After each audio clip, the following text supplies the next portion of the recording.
भारत अपनी आजादी का 19वां साल मना रहा है।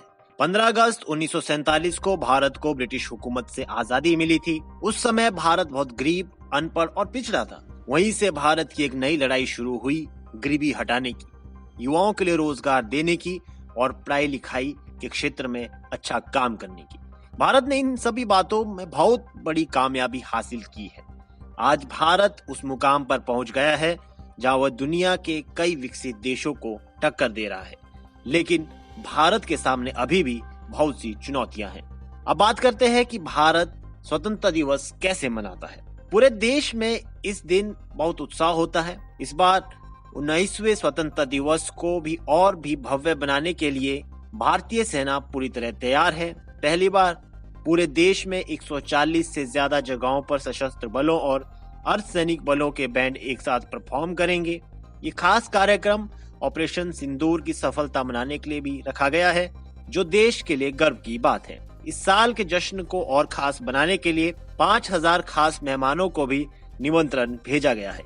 इस साल का विषय है नया भारत, जो बताता है कि हमारा देश हर क्षेत्र में तेजी से आगे बढ़ रहा है। सरकार का लक्ष्य है कि 2047 तक भारत पूरी तरह विकसित और मजबूत देश बन जाए। इस दिन देश की जनता देशभक्ति के जज्बे के साथ झूमती है और अपने देश के उज्जवल भविष्य का जश्न मनाती है। स्वतंत्रता दिवस हमें याद दिलाता है कि 200 साल के ब्रिटिश राज के बाद हमें आजादी मिली और उन शहीदों को याद दिलाता है जिन्होंने देश के लिए अपना बलिदान दिया। 15 अगस्त को सभी खुशी खुशी आजादी का जश्न मनाएंगे। ये दिन हमारे लिए और हमारे देश के प्रति हमारे प्यार और गर्व को दिखाता है। इस दिन हम स्वतंत्रता सेनानियों और हमारे जवानों के बलिदान को याद करते हुए उन्हें सम्मान देते हैं। बता दें कि इस साल प्रधानमंत्री मोदी लाल किले पर 12वीं बार तिरंगा फहराएंगे, जो एक अनोखा रिकॉर्ड है।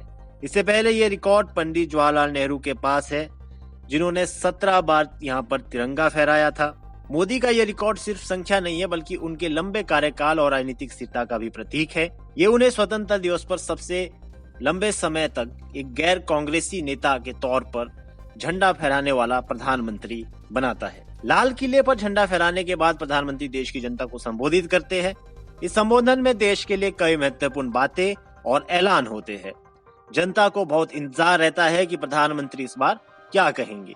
इसका इंतजार भारत के साथ पूरी दुनिया भी करती है। वहीं 15 अगस्त की तारीख को भारत के अंतिम वायसरॉय लॉर्ड माउंटबेटन ने इस तारीख का चयन किया था। माउंटबेटन ने इस तारीख को इसलिए चुना क्योंकि यह द्वितीय विश्व युद्ध में जापान के आत्मसमर्पण की दूसरी वर्षगांठ थी।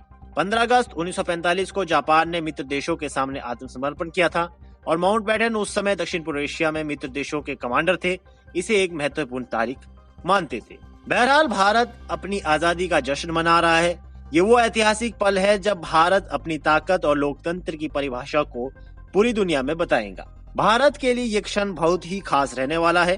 भारत एक आजाद देश के तौर पर अपने 79 वर्ष पूरे कर चुका है। अब भारत का स्वर्णिम काल आने वाले दिनों में कैसा रहेगा, ये भारत के लोग तय करेंगे।